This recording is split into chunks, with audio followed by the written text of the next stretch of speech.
Je suis sûr qu'avant de tomber sur cette vidéo, vous avez déjà regardé plusieurs vidéos de plusieurs influenceurs, de plusieurs youtubeurs business qui vous ont donné des sortes de formules magiques. Non, il faut utiliser 40% de vos revenus pour ci, il faut économiser 20% pour ça. Alors, salut les gars, comment vous allez? Moi, ça va super. Alors, ça, c'est ma première vidéo après plusieurs mois d'absence. Et je m'en excuse franchement pour ça. J'ai eu plusieurs contraintes entre-temps, j'ai eu beaucoup de choses à faire. J'ai eu des énormes contretemps, ce qui m'a empêché de faire des vidéos et voilà. Donc vous avez aussi pu remarquer pour ceux qui me suivaient depuis que même le format a changé. J'avais l'habitude de faire des vidéos sans visage. Maintenant je montre mon visage, je montre ma tête, voilà. Donc pour ceux qui ne me connaissent pas, moi c'est Franky Larel. Je suis étudiant en école de commerce, option banque et finance. Et la finance c'est tout simplement ma passion quoi. Donc comme vous pouvez l'imaginer, dans cette chaîne on parle de finances personnelles, un peu de finances d'entreprise, de marché financier, de bourse, d'investissement et de tout ce qui concerne la finance en général en fait. Voilà. Même des banques on parle ici. Voilà.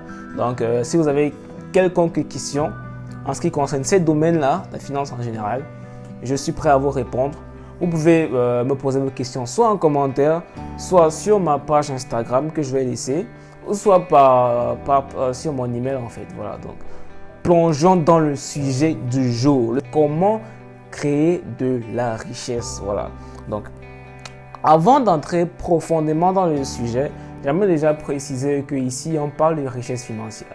Comment on fonde une richesse, comment on bâtit une richesse financière. Parce qu'il y a plusieurs sortes de richesses. La richesse, ce n'est pas que le matériel. En fait. Voilà. Donc, la richesse. Vous savez, je suis sûr qu'avant de tomber sur cette vidéo, vous avez déjà regardé plusieurs vidéos de plusieurs influenceurs, de plusieurs youtubeurs business qui vous ont donné des sortes de formules magiques. Non, il faut utiliser 40% de vos revenus pour ci, il faut économiser 20% pour ça, il faut utiliser 10% pour manger, il faut utiliser 40% pour le loyer. Laissez-moi vous dire que c'est de la connerie. Je ne suis pas en train d'insulter leur travail ou quoi que ce soit, mais c'est de la connerie. Ils ne le font pas nécessairement volontairement. Ils ne vous trompent pas nécessairement volontairement parce que ça, c'est de la tromperie. Ils vous disent peut-être ce qu'ils savent, mais ce n'est pas comme ça que ça se passe. La finance personnelle n'est pas une règle ou une formule magique à suivre. Pour créer de la richesse, on ne suit pas une sorte de formule magique ou une équation comme ça. Après, tu vas devenir riche. Ce n'est pas comme ça que ça se passe. Voilà. Donc, je ne suis pas en train de les insulter, je ne suis pas en train d'insulter leur travail, je vous dis juste. Et aussi, notez bien, il y a aussi beaucoup de youtubeurs qui seront là dehors. Ils ne connaissent pas forcément grand chose en finance, ni en finance personnelle, mais qui vont aller ramasser des choses, je ne sais pas où, pouvez vous les donner juste pour avoir des vues et avoir de l'argent sur YouTube. Donc, faites très attention. Prenons juste un cas simple, un exemple. Hein? Je connais une femme, une mère célibataire, qui a 3 enfants. Elle élève ses enfants toute seule. Le père l'a abandonné avec les enfants et tout, vous connaissez. Et cette femme touche un salaire de 120 000 francs CFA par mois. Cette femme a tellement de charges. Elle doit payer le loyer, elle doit payer l'électricité chaque mois, elle doit payer l'eau chaque mois, elle doit payer l'école de ses enfants, elle doit payer la nourriture, elle doit payer le transport et d'autres charges encore imprévues chaque mois. Les 120 000 francs ne suffisent même pas à couvrir ses dépenses mensuelles. Elle va économiser 40% ou 20% de son salaire avec quoi? Dites-moi un peu. Avec quoi? Donc vous voyez qu'à ce niveau-là, les règles qu'on vous donne, ce que les gourous vous donnent ne tiennent pas en fait. Ça ne tient pas. Beaucoup d'entre nous ont des situations comme ça. Nos revenus ne suffisent même pas déjà à nous-mêmes. Nous allons économiser, investir avec quoi en fait? Vous voyez un peu, ils vont vous dire non, essayez de minimiser. Même si tu minimises les dépenses, à quel point? Il y a certaines choses qui ne peuvent pas être minimisées. Il y a des choses. Tu ne peux pas dire que parce que tu veux économiser, tu vas rester habité chez tes parents. Ça n'a aucun sens. Il faut avoir un peu le sens de responsabilité, de maturité à un certain moment. Tu ne peux pas dire que parce que tu veux économiser, tu ne vas pas manger. tu ne peux pas, il y a des choses que tu ne peux pas faire sans en fait.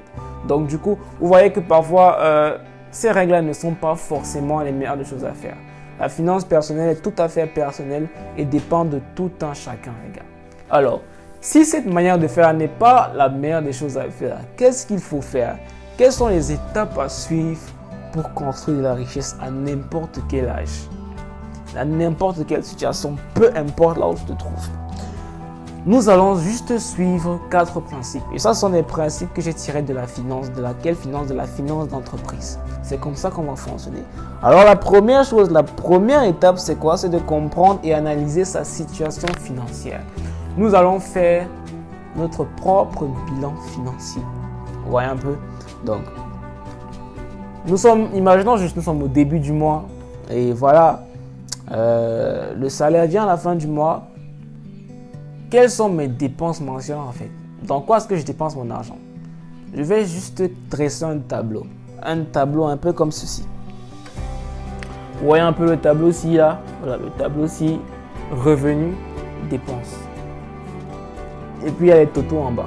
Ça veut dire quoi? Ça veut dire que je vais mettre tous mes revenus. Ça veut dire que si j'ai un salaire de 500 000 francs CFA par mois, je vais mettre là 500 000 francs CFA. Si ma mère me donne l'argent de poche 10 000 francs CFA par semaine, je vais mettre là 10 000 francs CFA. Donc, toutes mes sources de revenus, tous mes revenus mensuels réguliers. Ne dis pas de mettre les revenus qui ne sont pas réguliers, mais juste les revenus réguliers. Vous allez les mettre là. Vous allez tous les mettre là. Vous allez les remplir là. Et vous allez faire le total. Si vous n'avez qu'une seule source de revenus, ça va, vous n'avez que mettre la source de revenus là. Voilà. Et ensuite, de l'autre côté de notre diagramme, nous avons les dépenses. Et quand je parle des dépenses ici, je parle des dépenses nécessaires.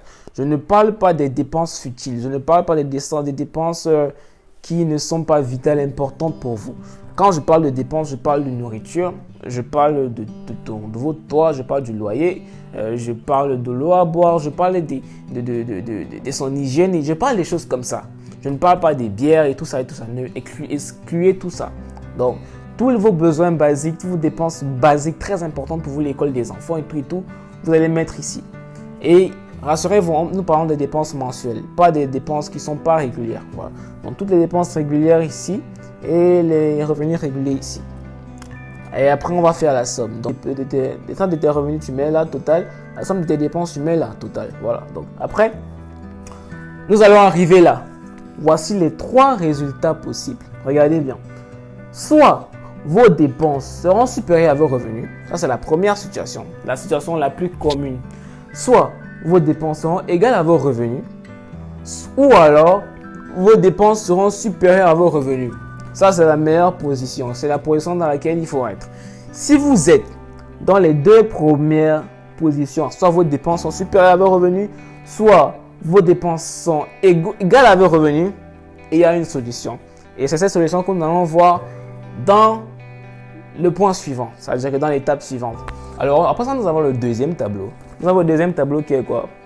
Source de revenus versus effet de levier. Vous voyez ça, non? Source de revenus, effet de levier. Alors, ce tableau nous sert à quoi? Ce tableau nous sert, histoire un peu de voir à quel point nous pouvons augmenter nos sources de revenus. Vous voyez un peu à quel point nos sources de revenus sont-elles flexibles en fait.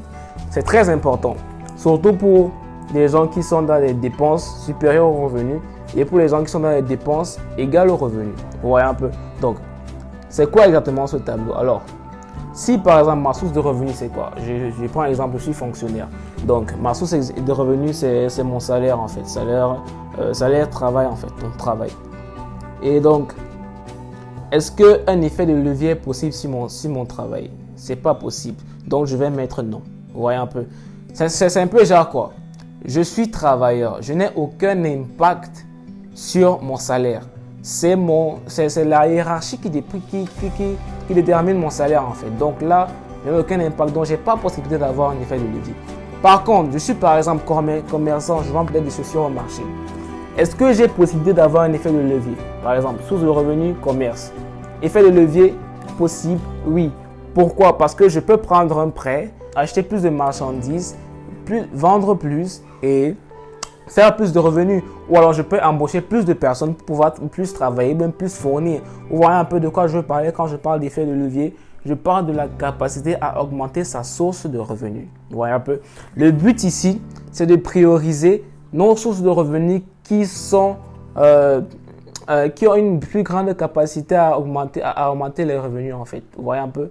Donc, prioriser par exemple son petit business. Si vous avez plusieurs sources de revenus, prioriser par exemple son petit business à par exemple son travail partiel ou alors son job partiel qui ne paye pas tellement beaucoup. Ou alors, vous voyez un peu de quoi je parlais quoi. Bon. Donc, c'est un peu ça le but de ce tableau-ci. Vous voyez dans toute cette fiche-là, des entreprises payent des millions de dollars pour avoir ce bilan, pour avoir leur propre bilan financier. C'est pour vous expliquer à quel point le bilan financier est important. Et moi, je vois que c'est quelque chose qui est très applicable dans la vie réelle, pas seulement en finance d'entreprise. Et si les gens pouvaient appliquer ceci dans leur finance personnelle, il y aurait beaucoup de problèmes qu'il n'y aurait pas. Vous voyez un peu? Donc, prenez du temps et dessinez bien votre schéma financier. Dessinez bien votre bilan financier, pas à pas, tout doucement. Vous voyez un peu? Tout doucement, prenez votre temps. Vous pouvez prendre plusieurs jours pour analyser et déterminer réellement comment se passent vos finances. Voilà. Donc, après avoir dessiné ces schémas, nous allons passer aux solutions en fait. Nous allons passer aux solutions possibles. Trouver des solutions. Nous allons passer à trouver des solutions pour résoudre ces différents problèmes. Ouais, parce que là, nous avons 3 problèmes. C'est un peu comme en mathématiques. Nous avons 3 problèmes. Soit dépenses supérieures à revenus, soit dépenses égales à revenus, soit dépenses inférieures à revenus. Et notre objectif, c'est d'avoir dépenses inférieures à revenus. C'est le plus important. Donc, pour ceux qui sont à dépenses supérieures à revenus ou dépenses égales à revenus, nous allons nous focus sur chercher de l'argent. Nous allons nous focus sur sortir de la matrix parce que quand tes dépenses sont égales à tes revenus, je vais vous dire un truc, un petit secret. Vos employeurs, pour ceux qui travaillent, vos employeurs vont toujours chercher à viser ce point-ci. Dépenses inférieures à revenus et dépenses égales à revenus. Vos employeurs vont toujours chercher à viser ces points-ci. Pourquoi? Pour que vous restiez dans la matrix et que vous travaillez toujours, continuez toujours de travailler. Question de faire plus d'argent pour toujours dépenser pour les mêmes choses et ne jamais avoir d'excès. Parce que si vos employés savent que si vous avez un excès, à un moment donné, vous allez quitter. Vous voyez un peu? Mais si vous avez constamment besoin d'argent pour couvrir vos dépenses, vous allez toujours rester travailler. Vous allez toujours avoir peur de perdre votre travail. Vous allez toujours donner un bon travail. Vous voyez un peu? C'est un peu comme... C'est une stratégie utilisée par les employeurs pour vous maintenir dans la matrix. Vous voyez un peu ça? Vous êtes dans la matrix. Vous êtes dans la matrix quand vous êtes dans cette situation-ci. C'est la matrix en fait. Personne ne vous le dit, mais c'est la matrix. Voilà. Donc, concentrez-vous sur faire plus d'argent. Je ne sais pas trop. Essayez de lancer un nouveau petit business. Essayez de joindre plusieurs boulots. Essayez de changer de travail. Faites tout pour avoir des revenus beaucoup plus larges que les dépenses. Vous voyez un peu? Et ça, c'est comme je parlais tout à l'heure, vos employeurs vont toujours être dans cet équilibre-là. Vous voyez un peu? Pour que vous ayez toujours besoin de venir travailler. Voilà. Donc après, pour ceux qui ont des dépenses inférieures aux revenus ou qui touchent beaucoup plus que ce qu'ils ne dépensent, cherchez l'excellence. Vous voyez un peu? Quand on dit chercher l'excellence, chercher l'expertise, c'est quoi? C'est... N'allez pas investir en bourse. N'allez pas chercher les investissements en bourse compliqués. N'allez pas chercher à ouvrir une entreprise. Concentrez-vous sur vous. Allez à l'école. Il y a beaucoup de gens vont vous dire non, l'école c'est une perte de temps. Non, il faut lancer des business. Non, il faut faire ceci.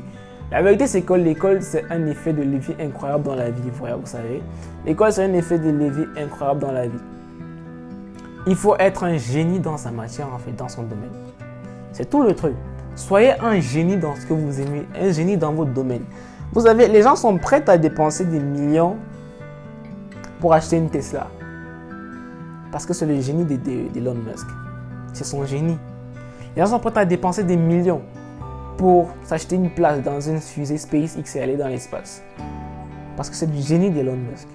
Les gens sont prêts à dépenser des millions pour acheter un Louis Vuitton. Ou pour acheter un Sephora, je ne sais pas quoi. Parce que c'est du génie de Bernard Arnault. Et tous ces gens-là sont milliardaires. Tous ces gens-là ont le génie, sont des experts, sont les crèmes de la crème dans leur domaine. Vous savez, quand vous cherchez l'expertise plutôt que l'argent, vous voyez, il n'y a rien qu'il ne pourra vous empêcher de bâtir une véritable fortune. Pourquoi?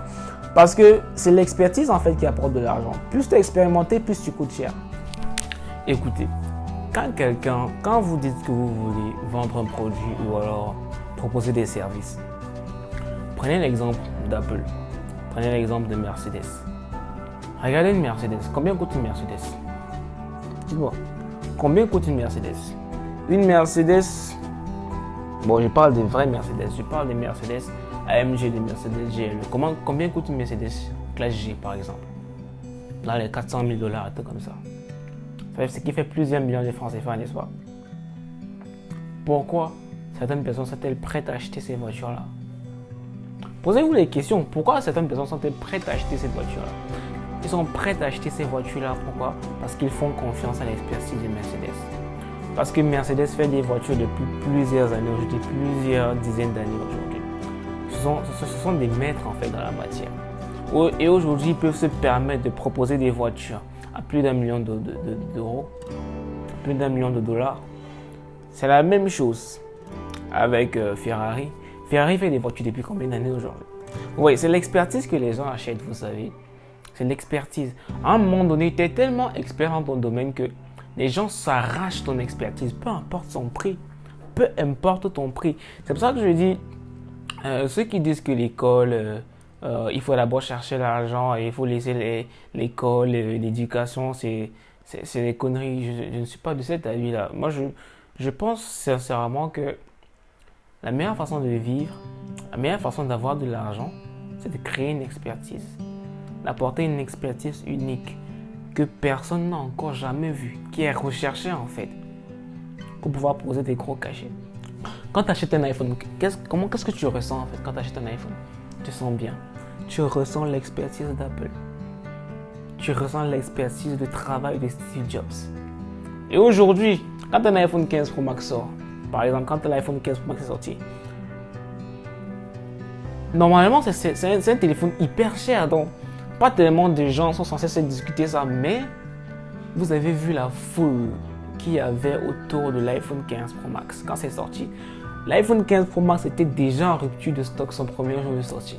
Pourquoi? Alors que ça coûte, c'est un téléphone qui coûte plus d'1 million de francs CFA. Pourquoi les gens se l'arrachent? C'est la même impression que les gens doivent avoir avec vos services ou avec vos produits.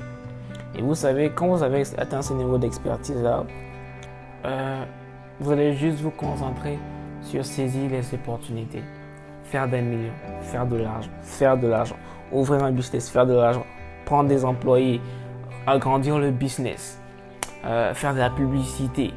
Là, voilà, là où vous faites de l'argent. Vous avez de l'expérience, vous travaillez de l'argent, vous posez des gros cachets, vous imposez des grosses factures pour vos services. Oui, c'est ça. Les gens vont payer si vous êtes bon. Ensuite, la dernière étape, on va parler d'investissement. Parce que je vais vous donner un secret. On n'investit pas avec 100 francs CFA. On n'investit pas avec 10 000. On investit avec des millions. Vous savez, le retour sur investissement, la finance est très bizarre. Le retour sur investissement, généralement, ne dépasse jamais 20% en finance. Si c'est plus de 20%, c'est de l'escroquerie, c'est d'une arnaque, c'est terminé. Vous savez, tu ne peux pas investir 10 000 et dire que après un an, je vais avoir 20% de rentabilité ou je vais investir 100 000 pour attendre un an et avoir 20%. 20%, c'est même énorme de rentabilité. Tu vas investir 100 000 pour avoir 120 000 francs à la fin d'année. Ça sert à quoi? Vous voyez un peu? L'investissement, ce n'est pas pour les pauvres, c'est pour les riches. Donc, quand tu arrives à ce stade où tu as fait beaucoup d'argent, tu vas attaquer les marchés financiers. Tu vas être capable de placer 100 millions de dollars sur un fonds d'investissement à 10% l'année. Tu vois, là, ça te fait 10 millions de dollars chaque année. Là, ça fait de l'argent. Tu ne peux pas aller investir 500 000 francs CFA, 10%, ça n'a aucun sens en fait. Ça, c'est quelque chose que beaucoup de gens ne vont pas vous dire. Et c'est justement pour ça que j'ai créé cette chaîne. pour conseiller des gens en fait sur la finance et tout ça. Donc ça c'est au niveau quand tu as déjà beaucoup d'argent et tout, et là c'est déjà là. Quand tu as beaucoup d'argent en fait, c'est là que tu investis. C'est là que tu parles de stocks. C'est là que tu parles de trésorerie bills. C'est là que tu parles de bons des trésors. C'est là que tu parles d'actions. C'est là que tu parles d'obligations. C'est là que tu parles de trading. C'est là que tu parles de plan de trading. C'est là que tu parles d'investir dans les collections d'art. C'est là que tu parles d'investir dans les montres de luxe en fait. Parce que ça va te servir à stabiliser et maintenir et faire fructifier ton patrimoine en fait. Donc, stabiliser, maintenir et faire fructifier ton patrimoine avec l'argent, les milliards que tu as déjà pu acquérir avec ton expertise. Ça, c'est un résumé. Et n'oubliez jamais, la base, l'équation de base, c'est dépenses toujours inférieures aux revenus. Ça, c'est la base. Alors là, nous avons atteint la fin de cette vidéo. Je vous ai partagé un peu ce que je sais sur la finance. Bon, en bref, petit résumé, une petite partie de ce que je sais sur la finance. Je pense que ça va vous aider, je pense que ça peut aussi aider plusieurs personnes autour de vous. Alors n'hésitez pas à partager la vidéo. Il y a beaucoup de personnes qui ne sont pas au courant, voilà. Donc, partagez la vidéo, commentez et laissez un pouce bleu si ça vous a plu, ça aide la chaîne à évoluer, histoire de toucher un peu plus de personnes et d'aider plus de monde. Merci.